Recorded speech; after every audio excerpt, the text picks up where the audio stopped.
चलिए स्टार्ट करते हैं नेक्स्ट चैप्टर। हमारा नेक्स्ट चैप्टर है वेव्स। वेव क्या होता है? It is a form of disturbance which travels through a material medium due to repeated periodic motion of a particle of a medium about their mean position. ये एक तरह की disturbance होती है जो कि ट्रैवल करती है एक मीडियम के through due to repeated periodic motion. Periodic motion का मतलब होता है चेक टाइम के बाद रिपीट करती है motion of a particle of medium about their mean position. जैसे जो पार्टिकल्स जो आपकी मीडियम पे वो अपने मीन पोजीशन पे मूव करते हैं, जिसकी वजह से आपकी पीरियोडिक मोशन होती है, जिसकी वजह से डिस्टर्बेंस क्रिएट होती है। उस डिस्टर्बेंस को हम वेव कहते हैं।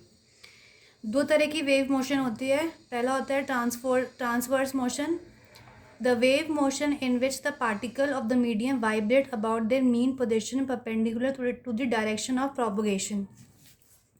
सपोज ये वेव आपके डायरेक्शन में जा रही है, ठीक है, इसके परपेंडिकुलर है, ये 90 डिग्री का एंगल है, तो इसमें आपका जो पार्टिकल है वो वाइब्रेट करता है ऐसे ऐसे करके perpendicular to the direction of the motion. इसका एग्जांपल है ripples in water, waves in row. Next है आपका लॉन्गिट्यूडनल वेव। लॉन्गिट्यूडनल वेव क्या होता है? The wave motion in which the particles of medium vibrate back and forth about their mean position along the direction of propagation of the wave. इसमें क्या होता है कि पार्टिकल्स जो हैं 90 डिग्री पे नहीं करते हैं, जैसे आपकी वेव ऐसे ट्रैवल कर रही है तो इसी डायरेक्शन में वो मूव करते हैं, सेम डायरेक्शन। इसका एग्जांपल है आपका साउंड वेव्स, ठीक है। नेक्स्ट है आपका transverse waves, direction of propagation. The particles of the medium vibrate at right angles to the direction of the propagation of wave. Particle जो है वाइब्रेट करते हैं perpendicular to the direction of the propagation of wave. Constituents, it consists of crust and trough. Crust, top points on transverse which are at maximum height, ये आपका crust है। The points which are at maximum depth, ये आपका trough है।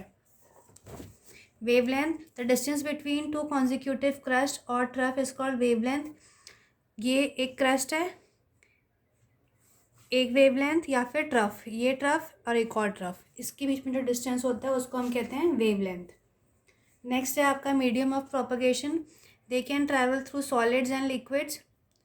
Solids और liquids में travel कर सकते हैं। Density, there is no density change taking place in the medium. जब ट्रांसफर्स वेव मूव करते हैं तो डेंसिटी आपकी चेंज नहीं होती है। डेंसिटी क्या होता है आपका? Mass upon volume.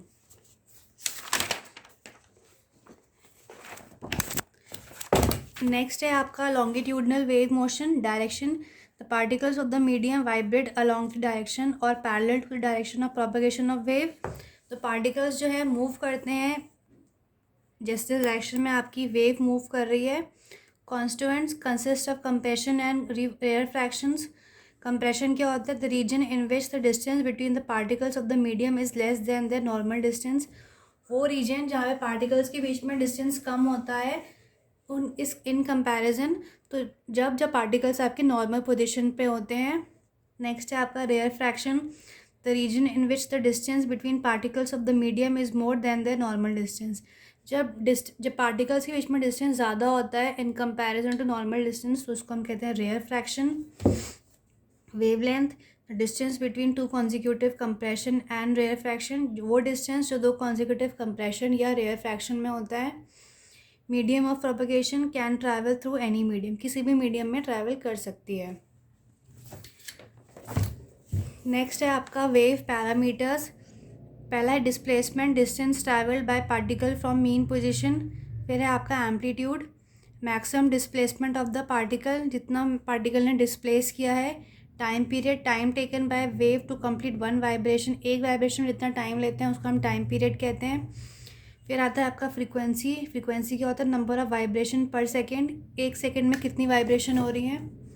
Wavelength, it is the distance covered by wave when particle complete one vibration. ये वो डिस्टेंस है जो वेव ट्रैवल करता है जब पार्टिकल एक वाइब्रेशन करता है। इसका एसआई यूनिट होता है लैम्डा, उसको हम कहते हैं metre. Wave velocity, distance travelled by wave per unit time, कितना डिस्टेंस ट्रैवल किया है वेव ने एक यूनिट टाइम में, इसका ऐसा यूनिट होता है मीटर पर सेकेंड।